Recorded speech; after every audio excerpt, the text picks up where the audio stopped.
conocemos, cristal, creo que no precisa mayor presentación, pero si te interesa puedes hablar un poco acerca de quién sos o lo que has estudiado. Básicamente a mí lo que me interesó del tema del agua es que puede abordarse desde varias miradas distintas. La de cristal seguramente va a ser una mirada más científica, pero también es importante tener en cuenta que el agua es esencial en la cosmovisión indígena y en la cultura, no solo indígena sino de las comunidades rurales. Así, yo todo el abordaje que he hecho incluso desde un punto de vista lingüístico, por ejemplo cuando estudiaba guaraní, el vocablo agua está en la raíz de un montonazo de palabras del idioma. Agua grande, agua bella, agua pequeña, agua... Y muchas veces está usado para referir a cosas que ni siquiera son el agua propiamente dicho, sino metáforas que refieren a otras cosas. Por ejemplo, chorreando agua desde la boca de un yacaré, era entrando al cuarto del amante. Parece trivial, pero no lo es. Va a mostrar la importancia que tiene el agua para la vida, especialmente en este tipo de comunidades. Y sin más, Cristal. Bueno, bien, gracias. Okay. I'm going to summarize it in English because okay. I'm not going to introduce Cristal because more or less she can read herself start and also more or less so, everybody knows her. But the topic of water is important not only from a scientific point of view, which will be more or less like what Cristal will present, I assume, from what I've read from here, but also from a cultural point of view.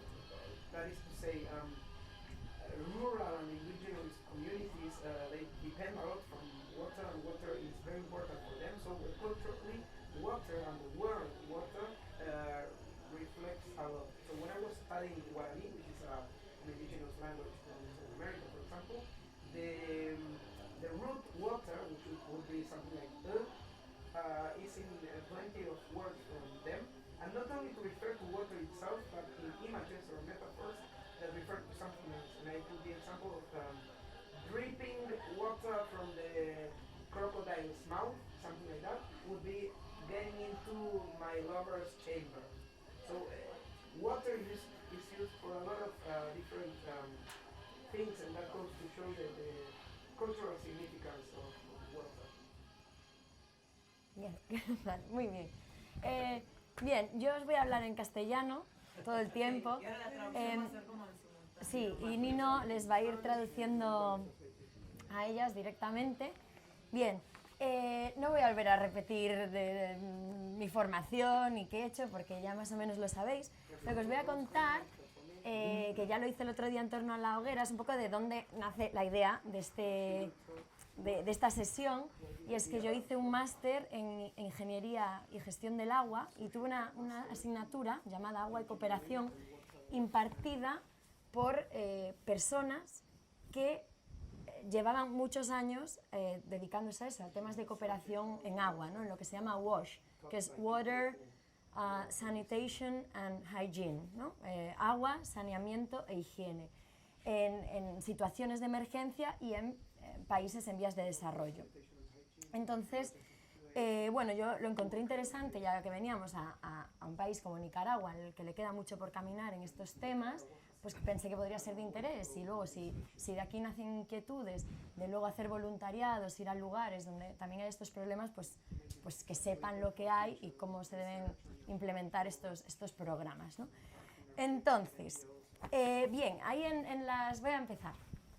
Bueno, primero de nada decir que eso, que la mayoría de las diapositivas, de la mayoría de lo que tenéis en el papel, es robado de esa asignatura. Uno de los profesores era un alemán, carpintero de formación, que sabía inglés oral, con lo cual veréis muchas faltas de ortografía. Pero bueno, disculpad, yo no me iba a poner con una semana de preparación por las noches, no iba a reescribir todo este material, aproveché, creo que es útil y de valor para que tengáis y consultéis, y así lo he hecho. Entonces, bien, primero, es verdad que esta sesión va sobre agua y cooperación, pero paradójicamente os voy a hablar poco de agua limpia. Vamos a hablar más de saneamiento, que es la caca que tanto le gusta a Ángela, ¿vale? Entonces, o sea, va a ser pues, un tema pues, más escatológico y menos idílico de lo que podíais esperar, ¿no? Pero de ahí viene toda la importancia, o sea, siempre pensamos, las comunidades, los pueblos tienen que tener agua potable, agua corriente, pero es tan importante, o a veces incluso más, tener sistemas de saneamiento.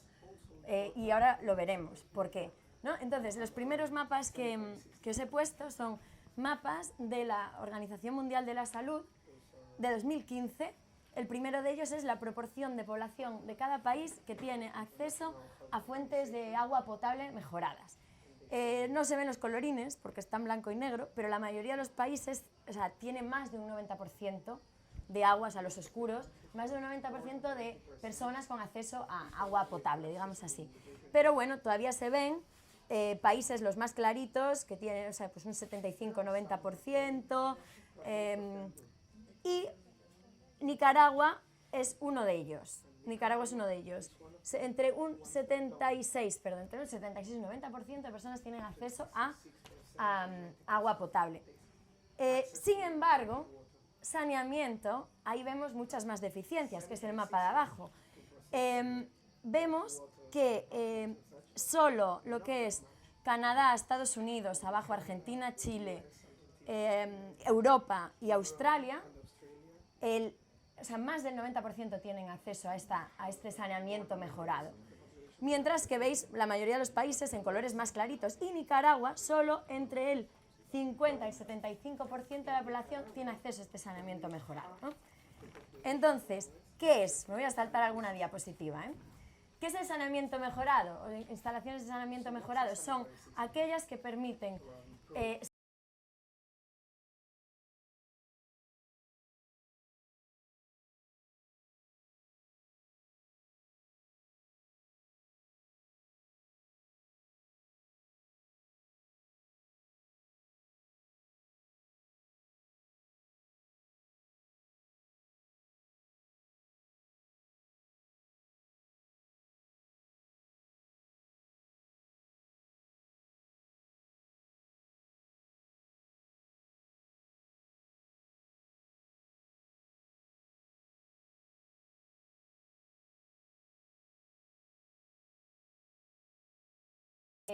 bien de, no sé cómo llamarlas, ¿no? Con agua, ¿no? Con flash, o sea, ¿cómo le podríamos llamar? Lavado con agua, ¿no? Como la cisterna, pero en vez de cisterna, pues tú echar agua con un cubo, ¿no? No, cloaca no, es decir, pour flash latrine es una letrina en la que se echa agua para arrastrar los excrementos, digamos, ¿vale? Para que me entendáis. O letrina simple, luego veréis dibujitos. Una letrina de hoyo simple o una letrina mejorada con ventilación o letrinas de compost, ¿no? Y lo que no es saneamiento mejorado. ¿La letrina de compost son los baños secos, por ejemplo? ¿Años secos? Baños secos. Podría ser, lo vemos al final, no sé a qué te refieres, supongo que es que separas, que no usas agua, ¿a qué te refieres? Que no usas agua, que todo cae como un pozo, que no usas agua. Eso se vuelve orgánico. Claro, sí, luego hablamos de esto, más o menos, sí. Eso, por supuesto, interrumpirme todas las veces que queráis y aportar lo que os apetezca. Entonces, lo que no es sistema de saneamiento mejorado es, pues eso, una letrina pública o compartida, mal cuidada, donde no hay mantenimiento, una letrina al aire libre, una letrina de cubo, un cubo como el que íbamos ayer al bar de ayer, que no sé si todos lo experimentasteis, pero el bar de ayer... no, pero yo no le dije a la señora, Pero eso no es saneamiento mejorado. Eso no es, ¿vale? Bueno, entonces, ¿por qué es tan importante el acceso a saneamiento mejorado? Porque la mortalidad infantil, o sea, niños menores de 5 años cada año, por enfermedades de diarrea es de 2,1 millones. O sea, esto es, que pone aquí, más de 4 niños cada minuto se mueren por enfermedades de diarrea. Bueno, luego veremos las rutas de infección, pero eso, el contacto humano con las heces hace que nos enfermemos de diarrea y esto. 5.600 millones de días de trabajo productivo en todo el mundo se pierden cada año debido a enfermedades de diarrea. 443 millones de días de escuela. Y más, mira lo que pone aquí para los médicos, más de la mitad de las camas de hospitales en el mundo están ocupadas por personas que sufren enfermedades relacionadas con el agua, higiene y saneamiento. Y bueno, y eso, y que aparte de las infecciones respiratorias o muerte postnatal, la diarrea es la siguiente motivo más importante de muerte de niños, ¿no? Entonces, por eso es importante combatirla. ¿Por qué es tan difícil? ¿Por qué es tan difícil mejorar el saneamiento en los países? Primero, por la falta de compromiso político. Segundo, porque es un tema un poco tabú, con poco prestigio, ¿no? O sea, hablar de caca y hablar de... O sea, no vende mucho más a nivel político y a nivel tal, llevamos agua limpia, llevamos agua potable a las comunidades, ¿no? Eso, hacer letrinas suena feo, ¿no? Luego el mal uso de los recursos, el ignorar, esto es muy importante, el ignorar las preferencias de los usuarios. Hay que tener muy en cuenta la cultura, la religión, una serie de condicionantes.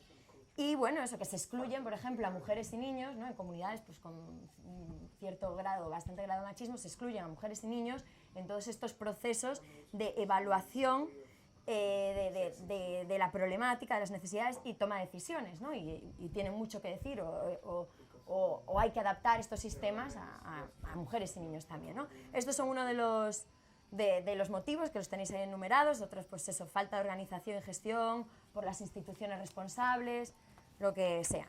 Entonces, ¿cómo deberían ser? Esta parte de rollo se va a acabar pronto, ¿eh? ¿Cómo deberían ser realmente estos sistemas de saneamiento?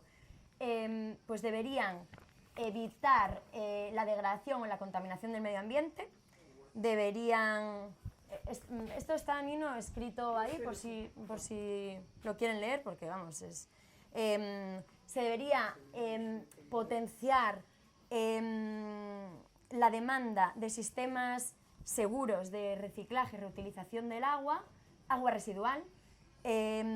Ahora veremos. Se debería también animar a gobiernos, a ONGs, al sector privado a revisar también sus políticas de saneamiento. Bueno, y eso, involucrar, que eso es muy importante, lo que os decía antes, que parece que es menos relevante, ¿no? Porque siempre pensamos arriba en las instituciones y tal, pero es involucrar a todos los usuarios desde el principio, desde el momento del diseño, ¿no? Por ejemplo, un caso que nos contaba este profesor es que él, su primera letrina, ¿no? Él era carpintero, se curró muchísimo su letrina, no me acuerdo en qué país era, lo siento, decía que se la curró muchísimo, hizo una letrina preciosa y al cabo de unos meses volvió y se encontró que la letrina estaba colapsada, llena de piedras, hasta arriba. Y claro, resulta que en ese país se limpiaban con piedras cuando iban al baño. Entonces, claro, era una letrina fija, un edificio precioso, pero ya inutilizable completamente. Entonces ahí vieron que, claro, si hubieran investigado y hubieran sabido bien cuáles son los hábitos, cuál es la cultura, pues hubieran hecho una letrina de madera quizás, portable, cuando se llena de piedras, tapas el hueco y la cambias para otro agujero, ¿no? Entonces, por eso es muy importante, porque lo que hay que hacer es animar a la población a usarla, a que lo sientan suyo y a mantenerla, ¿no? Que no sea una cosa ahí que, bueno, ahí está y es ajeno a nosotros, ¿no? Entonces, aquí es curioso, aquí hay una diapositiva donde pone "Why people like to have a latrine". ¿Por qué le gusta a la gente tener una letrina, ¿no? Estos son resultados de un estudio hecho en Filipinas, como una evaluación de un programa de letrinización y... para que veáis, ¿no? que nosotros estamos hablando de reducir las enfermedades, no sé, que los médicos me digan, ¿se puede decir enfermedades diarreicas? ¿O enfermedades de diarrea, o cómo se podría decir? ¿Ah? Como tú quieras. Sí, vale, como yo quiera. Pues, no, igual me lo invento, estoy diciendo que como hay gente tan erudita de la lengua, pues digo, bueno, voy a ser correcta. Entonces, ¿vale? Los filólogos. Entonces, bueno, pero hay que tener en cuenta que tiene otros valores que pueden ser incluso más importantes para la gente, ¿no?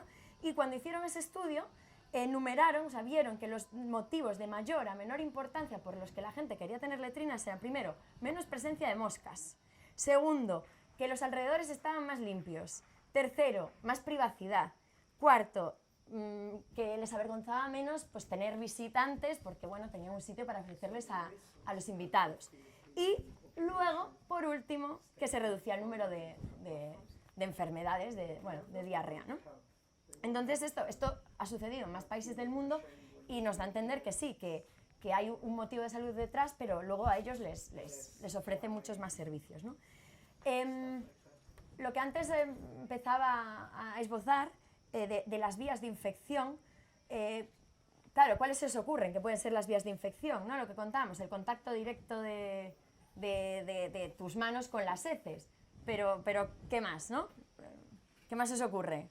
Así que es bastante lógico. Bueno, eso, no lavarse las manos, ir al baño y metértelas en la boca o lo que sea, ¿no? Contacto directo, pero también el uso y consumo de agua contaminada, porque pensad que tú pones una letrina y puede haber un pozo al lado y estás cogiendo agua de ese pozo y te estás llevando coliformes fecales, bacterias fecales. Entonces, no es solo el contacto directo, sino también ese consumo de agua contaminada o utilizar, claro, las heces es un buen fertilizante, ¿no? Y en sitios donde hay escasez, pues van y lo usan. Pero si tú usas luego veremos cómo se usa, cómo tiene que ser, pero si tú usas esos excrementos como fertilizante y luego de forma inmediata te comes el tomate, te estás también llevando coliformes fecales que te pueden... Quiero decir, hay formas de hacerlo para que no haya riesgos, ¿no? Y vectores, pues donde hay excrementos al aire libre, se proliferan más las moscas, insectos, varios que son el vehículo de distintos patógenos, digamos. Entonces, bueno, aquí tenéis un dibujito donde podéis ver de forma más esquemática todas estas vías de contaminación. Y luego, ¿qué más? A ver si no me salto... Vale, sí, el orden, bueno, es el que es. Eso, diferentes aspectos a tener en cuenta en estos, ya os lo avancé antes, pues en los programas de saneamiento. El género, hay que tener en cuenta quién lo va a usar, si hombres y mujeres, aspectos culturales, creencias, actitudes, prácticas. Hay que hacer promoción y marketing social, ¿no? Porque, no sé, como que la gente lo interiorice, ¿no? Que lo sienta suyo, como os decía, en la educación, en escuelas. Y, bueno, así en resumen. Entonces, ¿cuáles somos? Hay un estudio, estos son los resultados, ¿no? Siguiente diapo, pero bueno, yo os lo cuento todo. Un estudio en 1996, muy antiguo, lo sé, pero bueno, arrojó cifras de lo útiles que pueden ser todas estas medidas, ¿no? Entonces se vio que tener acceso a agua simplemente puede reducir las enfermedades de diarrea del 16 al 25%. Tener acceso a saneamiento, solo el 22%. Tener acceso a agua más saneamiento mejorado, ya sube 37%. Y luego si encima la gente se puede lavar las manos, pues imagínate, pues de un 32 a un 43%, ¿no? La importancia de ir añadiendo pequeñas mejoras y tal, ¿no? Entonces, bueno, aquí en este dibujito podéis ver un poco las características que deberían cumplir en cuanto a distancias, y ahora os lo voy a explicar. La distribución de estos elementos. Las letrinas deberían estar mínimo a 30 metros de distancia de una fuente de agua, pues eso, de un río, un pozo, de cualquier sistema de tratamiento de aguas, de centros sanitarios o centros de nutrición, o por aquí, bueno, lo que sea. No deberían estar a más de 50 metros de las viviendas, porque tiene que ser útil, tienes que estar en tu casa y poder ir a la letrina sin marcharte muy lejos, ¿no? Y, bueno, accesible para todos los usuarios y tal. ¿Por qué esto de los 30 metros?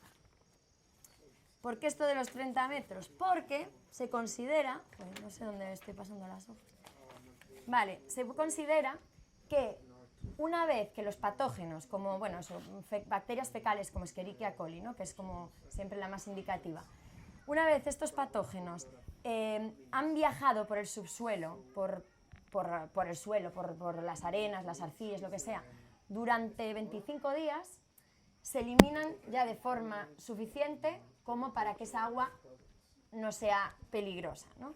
Entonces, se sabe que en un suelo normal, en 25 días, el agua no recorre una distancia mayor de 15 o 25 metros.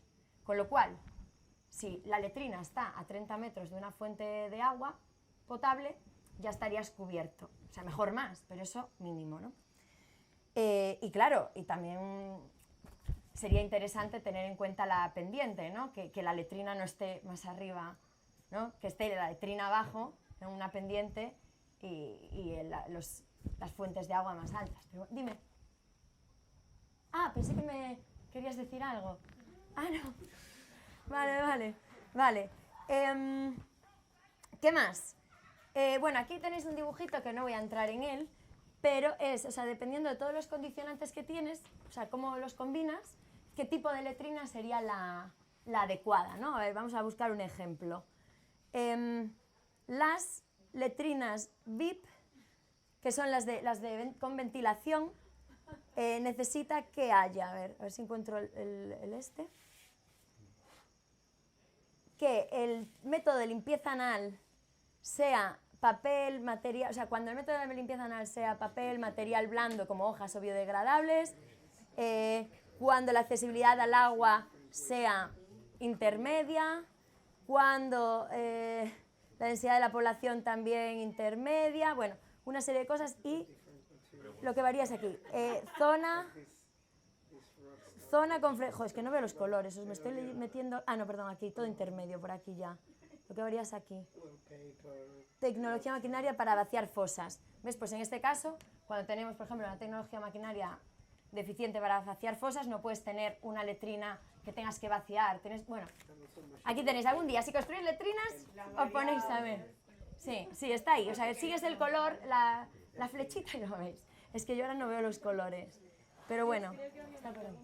¿Sí? ¿Sí? A ver, lo de material voluminoso para método de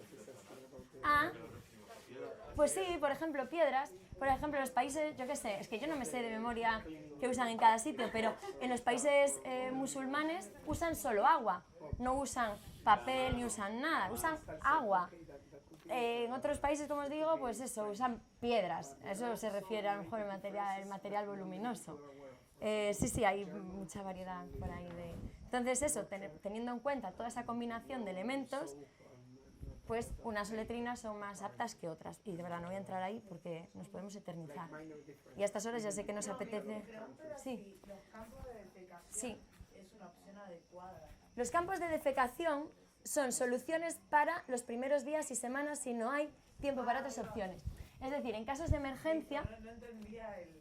En casos de emergencia, pues hay una catástrofe natural, un tsunami, y tienes a la gente en un campamento, un campo de refugiados, o sea, mismamente.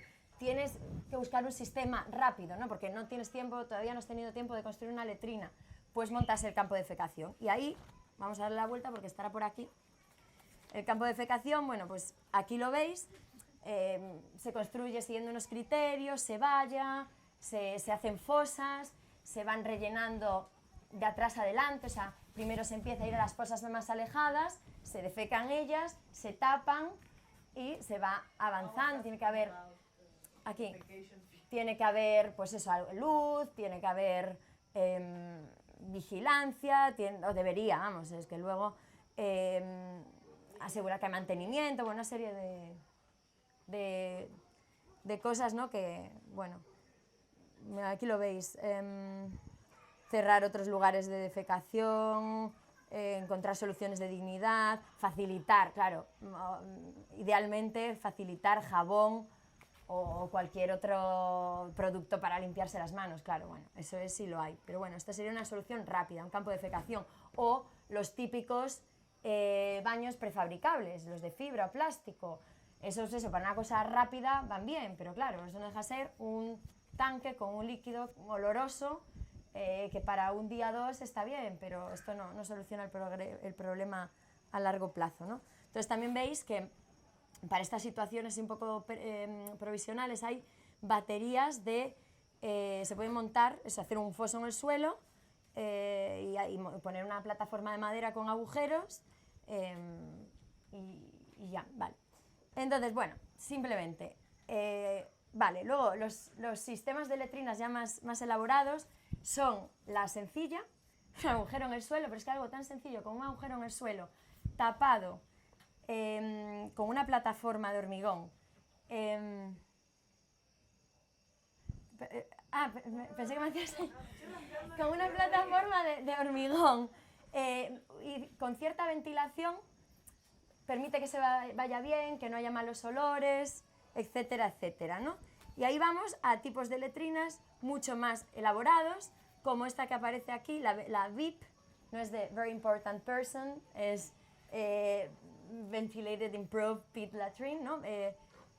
Letrina de foso mejorada, con ventilación, bueno, como quieras llamarlo, la combinación. Esta es curiosa, es graciosa, ahí veis el muñequito, ahí en su postura y echando el elemento.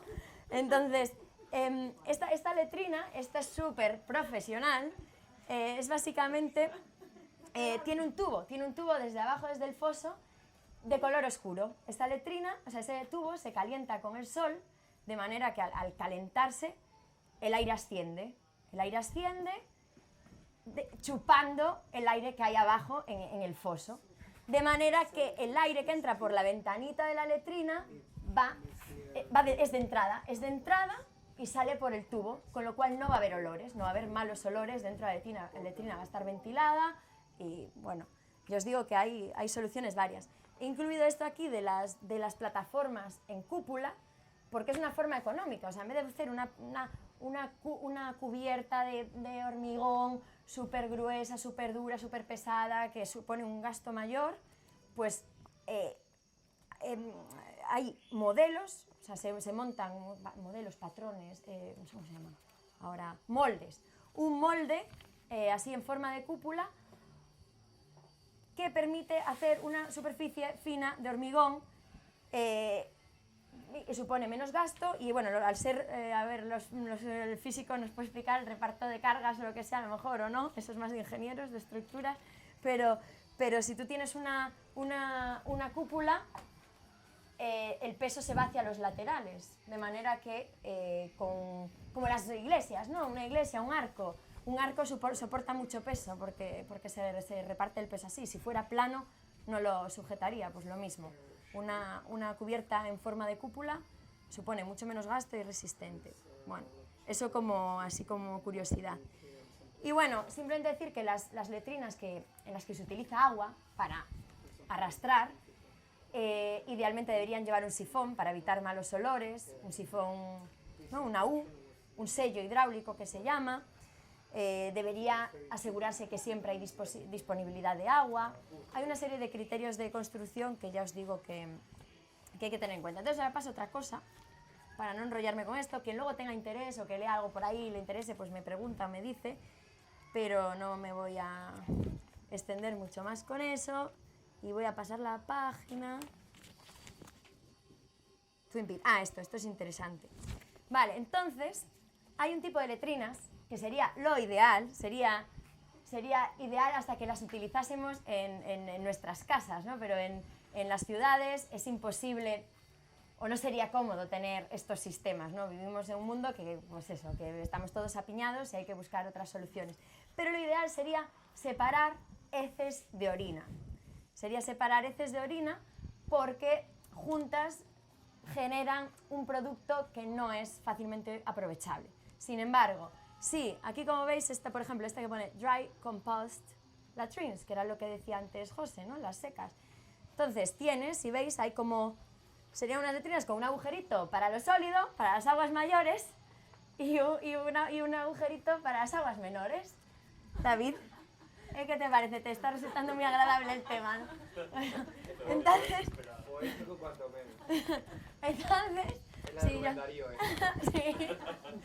Entonces, bueno, la cuestión es que son letrinas que tienen 2 depósitos.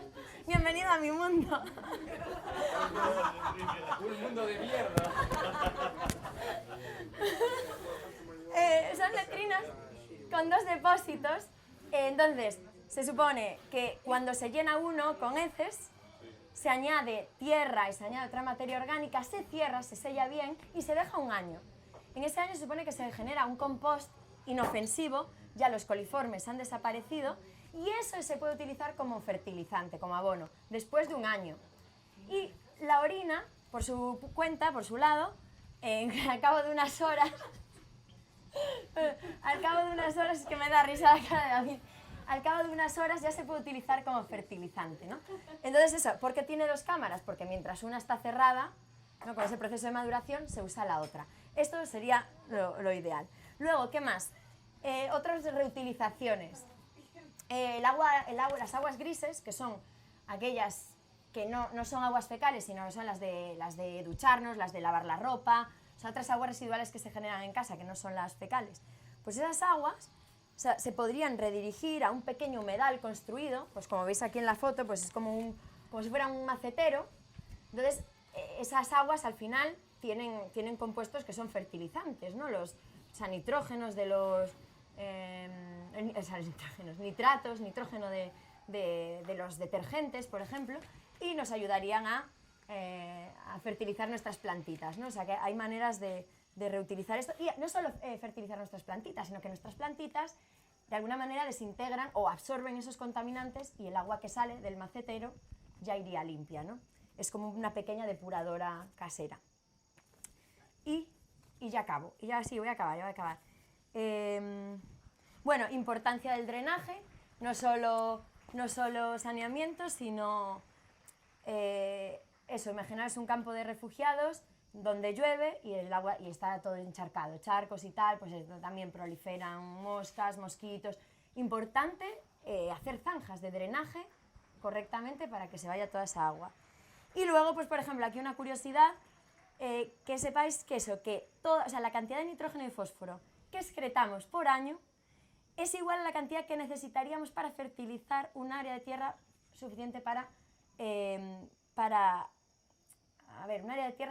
plantar los cereales que consumimos en un año, ¿no? O sea que sería un equilibrio perfecto, ¿no?, poder reutilizar todo esto. Y ya sé que en nuestras ciudades no se puede, pero en poblados así como estos, imaginaos la importancia. Ecosan, el concepto es eso, ecosanitation, saneamiento ecológico, que sería eso, la separación o la reutilización. Y bueno, aquí tenéis fotos con sistemas de separación, para que veáis pues eso, la variedad de sistemas de separación de orina y de heces. Y también eso, pues diferencia entre yo qué sé, pues un racimo de plátanos fertilizado con orina o sin fertilizar, ¿no? El crecimiento, la diferencia que hay, o sea que realmente funciona. Y ya por último, venga, no me voy a extender si estáis muy cansados, pero aquí os he incluido un ejemplo de un proyecto de una ONG que está aquí en Nicaragua, que se llama Sofenix, que hace cosas varias, pero sí que tiene proyectos relacionados con agua, ¿no? Entonces este proyecto se llama Bombeo de Agua con Energía Solar y Actividades de Protección de Cuencas en la Comunidad del Bálsamo, ¿vale? Pero lo que quería que se viera es que incluyen elementos de los que hemos hablado antes, ¿no? Las familias se capacitan en salud e higiene para cambiar los hábitos y actitudes sanitarias. Se construirán 22 letrinas ecológicas para mejorar las condiciones de saneamiento básico de 22 familias. Letrinas ecológicas, ¿no?, con separación. Huertos familiares, pues se han provisto lavanderos para reciclar y aprovechar las aguas servidas en la irrigación de huertos, ¿no? O sea, realmente hay ONGs que utilizan todos estos sistemas en sus proyectos. Y es que como os veo cansados, ya es que me lo estoy saltando todo. No, es que os veo cansados, os estoy yendo muy rápido por eso, porque quiero terminar, para no aburriros. Bueno, no sé, algún ejemplo más. Aquí de reforestación, ¿no? Pues como para adecentar todo esto, pues, o para establecer todo este sistema, han talado árboles, pues lo reforestan. organización comunitaria. La comunidad organizada participa de manera integral en el desarrollo del proyecto, que es lo que hablábamos, de involucrarlos desde el principio. Se ha conformado un comité de agua y saneamiento, el cual se ha fortalecido para que administre y maneje el sistema con eficiencia y transparencia. Esto es lo ideal, ¿no? Y que perdure en el tiempo. Y luego, pues también para ya que estamos aquí a las orillas del lago Nicaragua... No, tampoco tiene por qué pasar nada. Yo creo que el problema sería si te estuvieras bañando todos los días ahí o tal, pero por 2 días que te metas ya ves tú. Pero sí que es verdad, aquí veis una imagen del lago Nicaragua y realmente muchas poblaciones de las orillas del lago vierten sus aguas residuales al lago. Y ahí está el problema, que luego ellos pescan en el lago, se bañan en el lago, toman agua de pozos, pero pues eso, son pozos que al final es agua filtrada, que lo que decíamos, el subsuelo debería ser suficiente para filtrar esa agua y que llegue lo suficientemente limpia, pero sigue habiendo riesgos, ¿no? Puede ser, aquí hay un ejemplo, uno de los cuadritos blancos, no me acuerdo cuál, que sí que dice... Ah, sí, perdón. No, está diciendo que si no estamos teniendo muchas conversaciones simultáneas Perdón. de traducción, Sí, contadme. era un problema para vos. Ah, No, vos estás contestando sí, la pregunta. sí. Pues, por ejemplo, yo me informé con el chico con el que viajaba en el ferry y le pregunté que cómo era el sistema aquí. Y él me decía que el pozo del que se servían, pues que estaba muy lejos de la comunidad, que estaba muy lejos, el manantial. Y que luego pues tenían ahí sus letrinas en el pueblo, pero que el pozo estaba... Entonces ahí pues se cumple que el pozo estará lo suficientemente lejos del lago como para que el agua venga limpia, y las letrinas no son más que eso. Imaginaros un agujero como de 2 metros de profundidad, recubierto de ladrillo de piedra y el fondo de tierra. Entonces el agua se va infiltrando entre las piedras, entre los ladrillos y por el fondo de tierra, y claro, esa agua acaba llegando al lago después de filtrarse, ya digo. Está filtrada, pero muchas veces eso no es... O sea, ese no es el problema es si hay inundaciones, y si hay inundaciones y las letrinas no están bien construidas, se desborda, va toda esa agua ya. O las aguas, ya no porque estos son coliformes, las aguas fecales, ¿qué problema tienen? Es contaminación orgánica, son coliformes fecales, pero los jabones, los detergentes, productos químicos varios, también. No sé si os fijasteis cuando veníamos de viaje, que se veían como a veces canales al lado de la carretera, cerca del lago, con el agua así como color, cuando lavas ropa, color azul, blanco. Sí, por ejemplo, yo he lavado esta tarde ropa a mano y la pila estaba directamente en una tubería al suelo.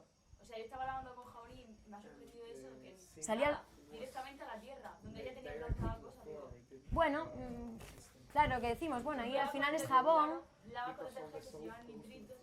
Ahí, a ver, es jabón, pues eso es un fertilizante, pero bueno, ya digo que hay gente, mira, es que si lo leéis, no me acuerdo los ejemplos, pero alguno dice que echan a un río, bueno, y leído, luego se ha añadido también aquí un texto, que si lo queréis leer, es un artículo de una periodista que ha escrito sobre el lago. Entonces dice que hay sitios donde la gente echa sus aguas residuales a un río, pues que el río acaba llegando al lago, y no solo aguas residuales, sino basura macroscópica, o sea, elementos voluminosos, plásticos, lo que sea. Y por ejemplo, este chico decía, digo, ¿y el agua potable? Claro, el agua potable ellos cogen de ese pozo y dice que la desinfectan con cloro, ya está.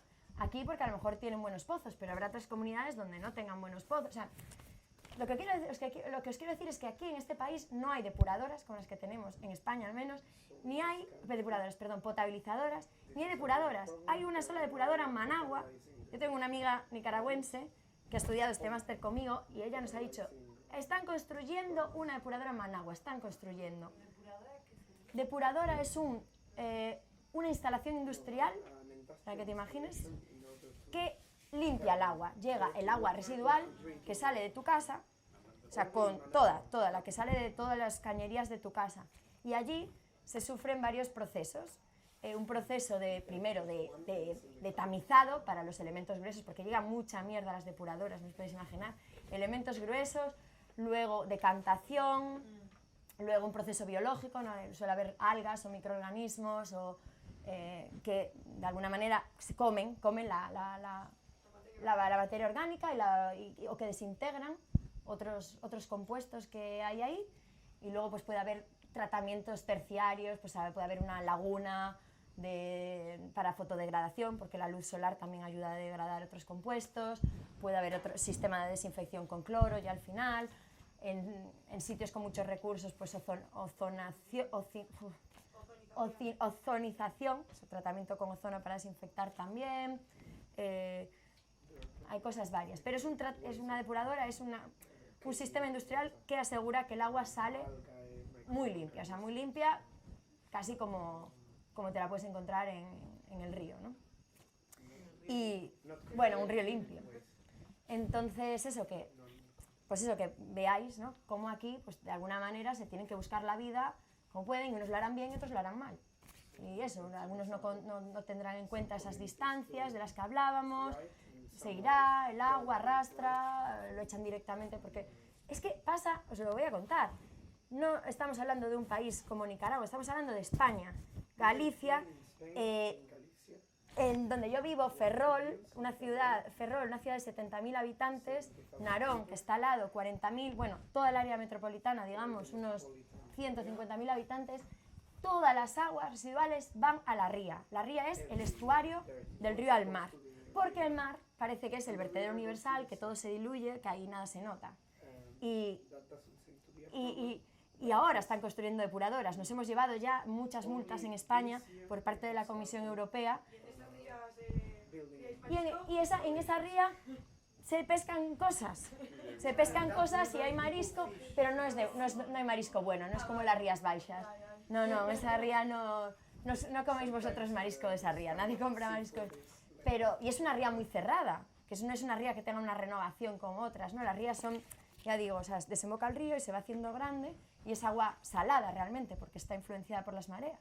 Pero la ría de Ferrol tiene una salida muy cerrada, pues ya os digo, el agua residual de 150.000 personas se está yendo a la ría. O sea que imaginaos, si allí estamos así, pues imaginaos aquí, ¿no? Y bueno, nada más, esto para que lo leáis si os interesa.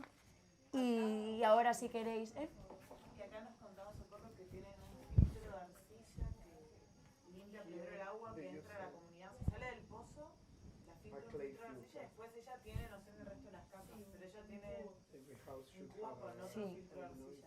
¿Eso sirve? Sí, a ver, que sí, porque al final tú piensas que, no sé, exactamente aquí, este chico, por ejemplo, me contaba de su comunidad, que era Altagracia, que hemos pasado hoy por ella, y decía que cogían esa agua de un pozo que estaba lejos, como más hacia la montaña, y lo traían a unos depósitos que había en la comunidad, y de ahí pues lo llevan a cada casa y luego pues lo filtran, pues a lo mejor esos filtros es para quitarle partículas en suspensión, ¿no? Si ya viene desinfectado con cloro y tal. Al final, yo no me preocuparía por esta agua, ¿no? Me preocuparía si cogieran el agua del lago directamente y la desinfectasen con cloro, por ejemplo, porque ya, o sea, sí, la desinfectas, pero sigue habiendo cosas que están ahí. Desinfectar significa matar bichitos, pero los compuestos químicos siguen en el agua. Entonces ya os digo que habrá 50 modelos diferentes todo alrededor del lago, y aquí hay un poco un resumen, no sé si habéis leído alguno, a ver. Aquí dice Altagracia, isla de Metepe, departamento de Rivas, alrededor de 22.000 habitantes. Agua potable proviene de pozos, lo que me dijo este chico. Letrinas con sumidero, aguas hervidas llegan al lago. Aguas hervidas llegan al lago. Las aguas hervidas, yo creo que se refiere a las... no las fecales, sino las otras, las grises. Las de lavado, pues aquí pone, aguas hervidas llegan al lago. Viven de la producción de plátano, agricultura, pesca y turismo. Viven de lo que... No, y aquí en estos testimonios pues hablaba de eso, de un pescador que él decía que ya no se bañaba en el lago, que él antes sí, pero ahora no, que le daba picazón. Que sin embargo los alcaldes de los pueblos siempre dicen, no, aquí el lago está muy limpio, mira, yo me baño, yo tal. Claro, ellos, ¿qué van a hacer? ¿Proteger? Claro, ellos miden coliformes, sí, lo pone por, no me acuerdo ya de lo que leí, pero vamos, miden coliformes fecales, en una zona le da más, menos, a lo mejor coliformes no hay muchos, pero hay otras cosas que ¿Alguien se ha parado aquí a hacer estudios de contaminantes? Porque además analizar, o sea, yo que me he dedicado a esto, análisis químico, no es tan fácil como en la tele, en CSI, ¿no? Coger la muestra de agua y la meto en un aparato y ya me sale todo lo que hay, ¿no? Tú necesitas tener tus patrones, comparar, ¿no? Analizar tu muestra de agua y comparar con esos patrones. Tienes que tener una metodología específica para cada compuesto. O sea, es un procedimiento largo y a lo mejor aquí no ha habido el interés. O sea, el interés de tener a gente durante meses y años trabajando en desarrollar cosas, en analizar cosas. Y que muchas veces yo creo que estas cosas también, a veces la contaminación viaja como en balsa, ¿sabes? Se concentra y eso se mueve y a veces por eso en algunas zonas te bañas y no pasa nada, te ves al día siguiente y de repente Claro. tienes una erupción de la Virgen, porque es como que no está tan repartido, a veces se concentra. Entonces, bueno, si tenéis tiempo... Es que yo me lo leí muy rápido, ya se me ha olvidado, lo hacía muy tarde por las noches esto. O sea que si tenéis tiempo en algún momento os lo leéis y a ver qué os parece, ¿no? Por ejemplo, aquí hay una parte del artículo que se llama picazón por todas partes, ¿no? Este es como un ojo sin pestañas ni cejas, es una comparación que hacía, no me acuerdo el qué, tenéis que leerlo para... Pero bueno, esto era como eran páginas pares, digo, voy a meterles algo extra de regalo para rellenar, ya que hay que imprimir. Bueno, muchas gracias.